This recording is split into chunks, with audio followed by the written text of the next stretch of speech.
Hey, welcome back to the Logan Cabinet Shop. I'm Bob Rosieski. Thanks for joining me for another episode of Hand Tools and Techniques.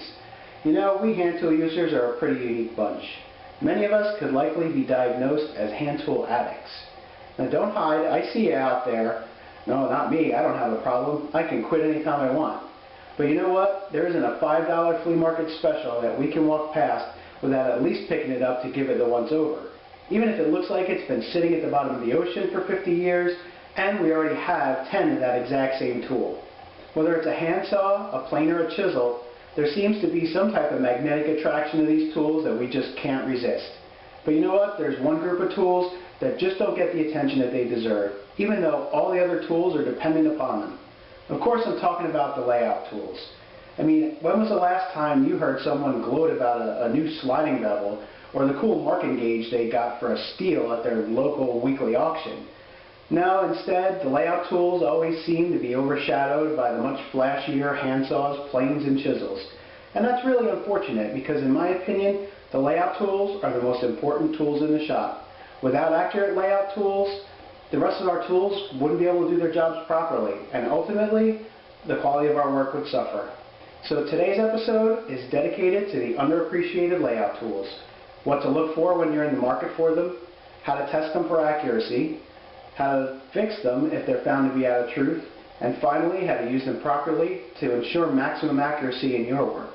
So enough of my babbling, let's get on over to the bench and get some work done. Alright, so we're over by the bench, and I thought maybe I would do something a little different for this episode since we're really going to be doing a lot of close-up demonstration, and sort of do it from my perspective. So this is sort of like how I'm seeing things. So bear with me, you know, it's a little bit awkward to work around the camera, but I think this will give folks a better idea of what I'm doing, and it'll make things a lot clearer to see. So let's start with some of the simpler tools, you know, what we're looking for. So let's start with the sliding bevel. It's a pretty simple tool. So what are we looking for in a good sliding bevel? So first off, we want something that has a blade with parallel sides. Makes things a lot simpler. And again, we also want the stock to have parallel sides. We want the sides to be straight and parallel. We want it to lock down securely when we lock the knob here. We don't want the bevel moving and losing our angle. So you know, we want to look for something that has straight parallel sides and locks down nice and tight and doesn't move. Other than that, you know, it's a pretty simple tool, and that's about it. Dividers, again, we want something that works smoothly. These are spring operated, so this is actually a spring here, and as you loosen the nut, it pulls the legs of the divider around this pivot point and opens the divider. So you want something that works smoothly. You want the spring to be tight so that, you know, your legs stay put at the measurement you want them at. Marking knife, not much to say about it. We can sort of see now a little bit better than the last video. We know what this knife looks like. Again, this is a single bevel knife, so the back is flat, sort of like a chisel. And then there's a bevel ground on this side. And again, this is a single skew as opposed to a spear point. So this knife is set up for right-handed use only. And all you really want to do is make sure that it's sharp. And again, I have an awl on this end. So same thing, just want to make sure that it's sharp. We have a couple of gauges. So the first is a combination marking and mortising gauge. So let's talk about you know, what we're going to look for in a gauge. We want something that does not have a lot of play when you loosen. Now this one has a little bit, and it's actually a little bit more than I like, but I work with it because it's the only mortising gauge that I have. So you want something here, the pins adjust fairly smoothly. You don't want a lot of play in this slot where the pins are adjusting. Again, these are conical shaped pins, which, that's just the way this gauge came, and I never changed it. So, I just work with it that way. The other thing you want to look for is something that locks down tight. You don't want this to move once it's locked in place. And again, on this side, there's a single conical pin, and again, I didn't file that one. We'll talk about this gauge for a second. Again, this is a French style gauge. This is one that I made based on an article written by Dean Janza in Popular Woodworking. I think it was back in December of 2006. The great thing about a gauge like this is one-handed operation. I can unlock it by giving the wedge a little tap on the bench. I can adjust it one-handed,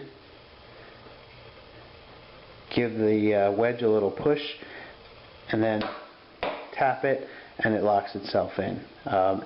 This is curved on the top, which makes it very comfortable to hold. This is probably my favorite style of gauge that I've ever used. And you'll also notice, and we can sort of see it, how I shaped this pin into more of a knife shape.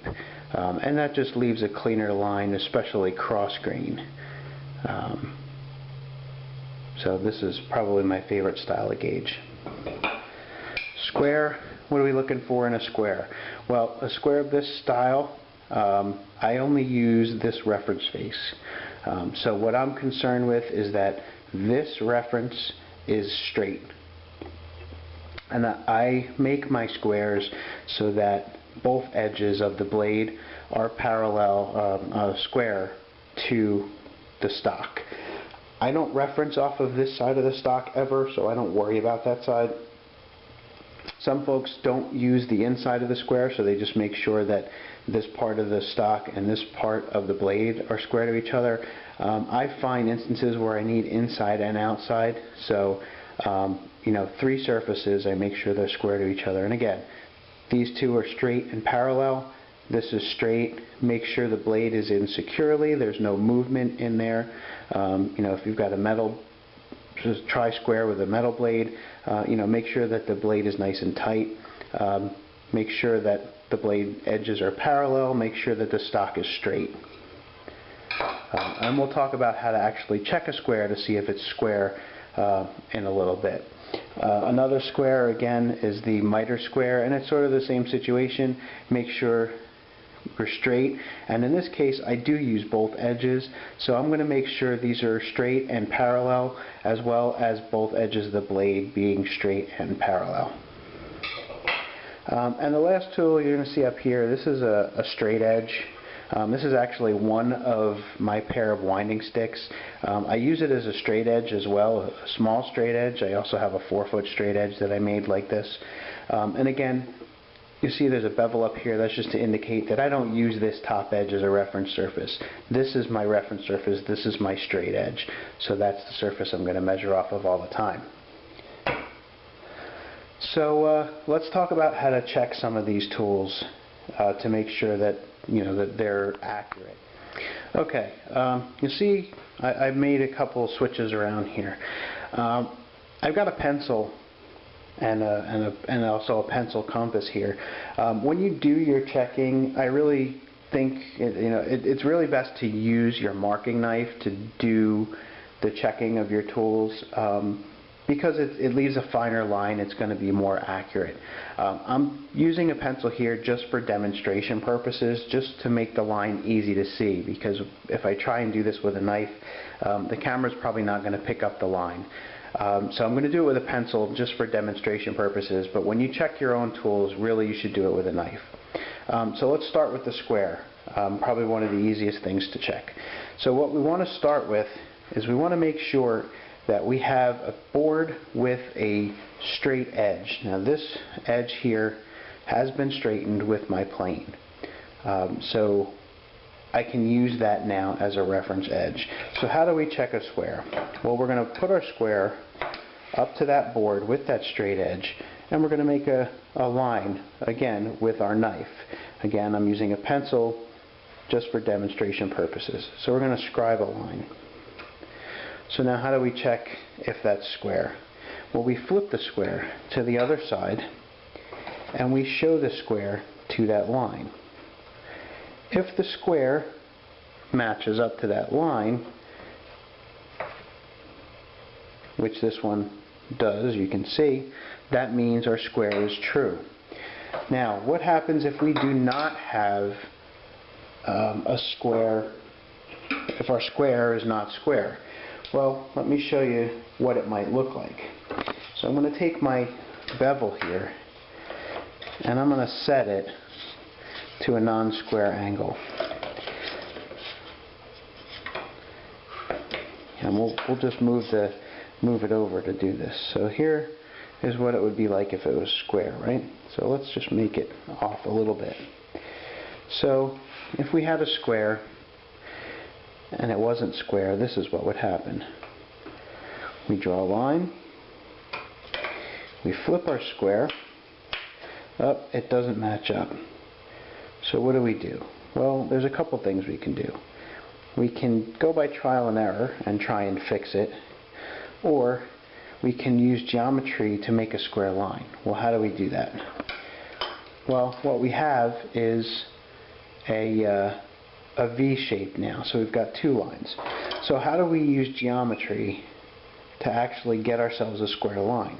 Well, we have an intersecting point here. What we need is another point halfway between these. So how do we get that? Well, we can use a compass and draw a line and draw a line there. So now we have two arcs. So we can then shrink this compass down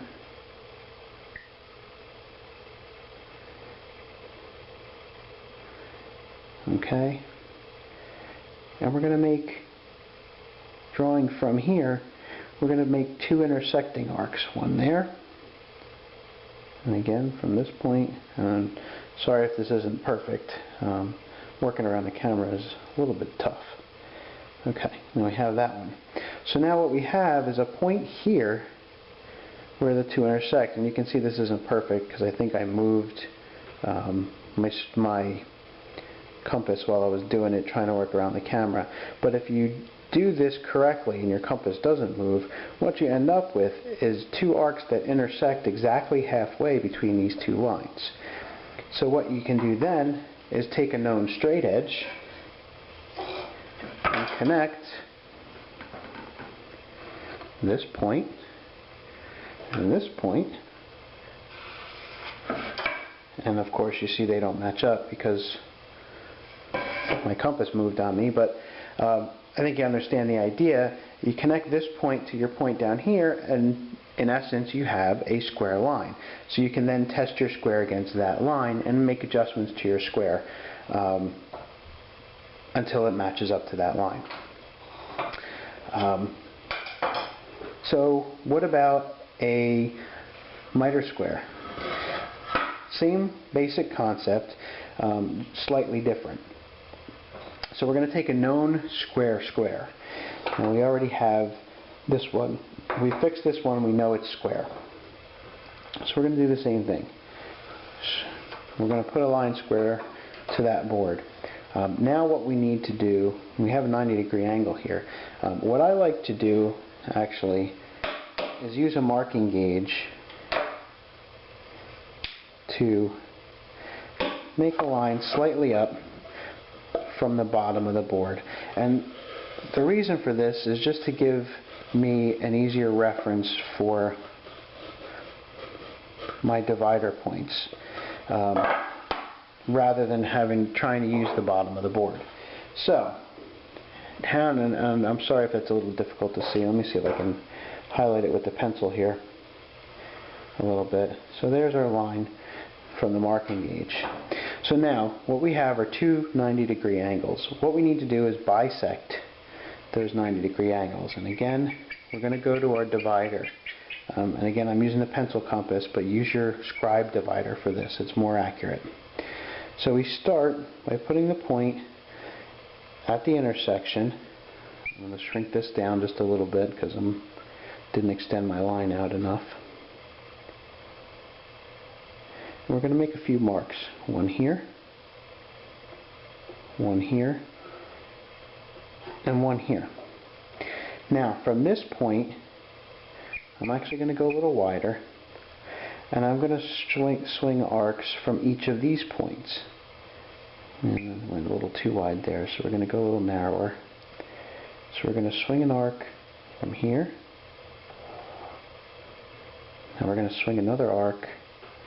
We're actually going to swing two arcs from this point there, another one on this side, and then from here, same thing, without changing our divider, we're going to swing an arc from, if I can get it in there, from this point. Now we do the same thing. We can then take our straight edge and connect these 2 points, and I will try to do this fairly accurately, but I think you understand the gist of it.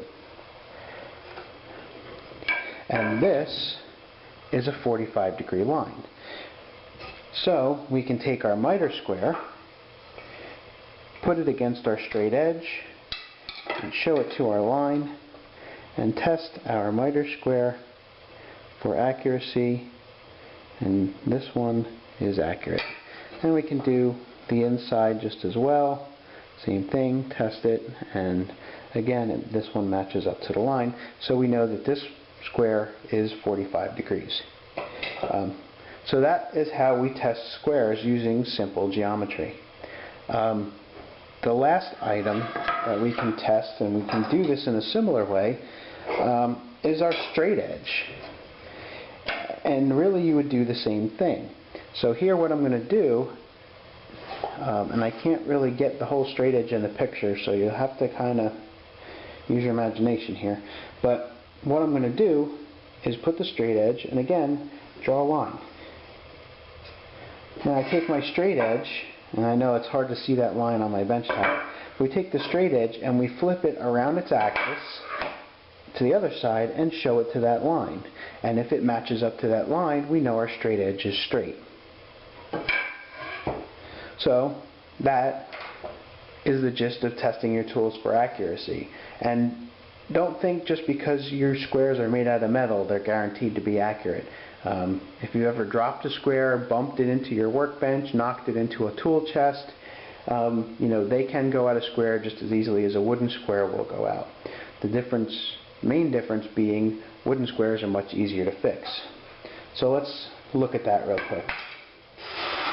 Let's go back to our other side here. If our square happens to be off, we show it to our line up, and the line doesn't match up. So let's say this line was our square line.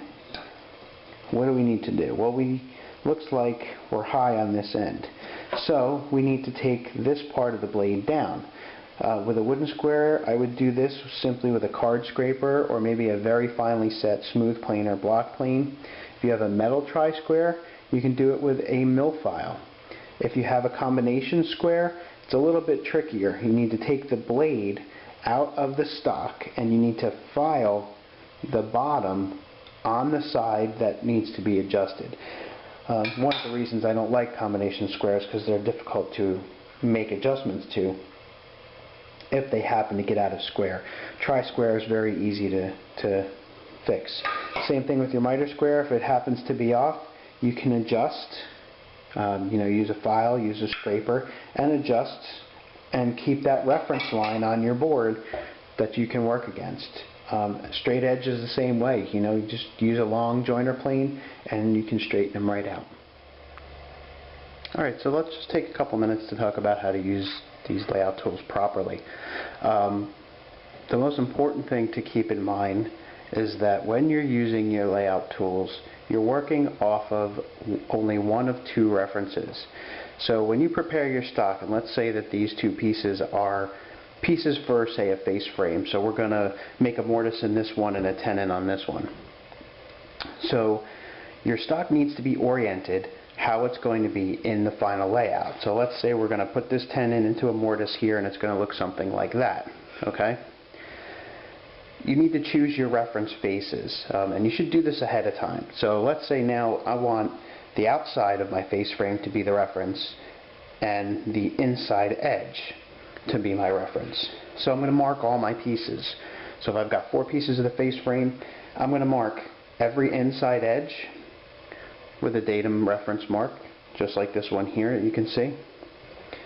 And I'm going to mark every outside face with a reference mark. Now these 2 faces need to be flat, straight, and square. And now once we have our reference faces located, those are the only 2 faces or edges that we are going to reference our tools off of. So in other words, if I'm going to mark out a tenon on this piece here, I'm going to reference my square against this surface, this way, never this way. If the piece gets turned around, still make sure you reference off of that reference edge, okay? Never off of this edge. And what that's going to do is that's going to ensure that on all of your pieces you're marking consistently and all your lines and your scribes are going to end up square to each other. So whether you're using a square or a marking gauge, you're going to be referencing your square off of this face or this face, regardless of which edge you're scribing, and again that edge, so here or here. And those are the only 2 faces that you should be referencing your square off of. If we're using a marking gauge, same situation. We're going to mark off of this edge only. And again here, this edge only. So let's talk about actually using the marking gauge. So a lot of folks have some difficulty using this when they're first starting out because they try and keep that pin vertical like this. And that's really not the way you want to do this, especially with a conical shaped pin. Knife shaped pin, sometimes you can get away with it. With a conical shaped pin, what happens is it wants to dig anytime you try and move when you're in this orientation. So what you want to do is drag your pin. So place your gauge, your fence tight up against your reference surface and roll the pin into the stock and drag that pin behind to make your line. Now the other thing I try not to do is to run my gauge off an edge. Instead, I start at this edge, push, okay? Now I'm going to come down here and I'm going to roll the opposite direction until the pin makes contact, and I'm going to come this way and meet my other mark. And what that's going to do is keep my ends, the marks on my ends nice, and keep me from accidentally, kind of pulling this way or turning when I get to the end. Let's talk about using a square. Now I've switched to my knife here because really the knife is the easiest way to show this. So again, we're going to reference off this surface and we're going to scribe a line. Now, when I want to transfer, okay, I'm going to turn up. Remember, this is my reference face. So I need to figure out, I need to put my square, let me turn this way so that you can see it. I need to now get my square even with this line here that I just scribed. So the easiest way to do that is to put your knife in the line first. Now you've got it exactly where it needs to be, and you move your square to your knife. Now you can scribe. I'm sorry, this is a little difficult to do with the camera right here. Okay, now let's flip it and do it again. Okay, I'll show you that again. Drag your knife, it drops into the line. Move your square to your knife, now scribe. And that ensures that around that corner is a nice square mark. Now, I want to scribe this face. I'm going to, again, reference off of here, put my knife in this mark on the reference face, move my square to my mark, and scribe. And what you'll see is that the knife lines up right in that other mark, because we referenced off of a reference face all the time.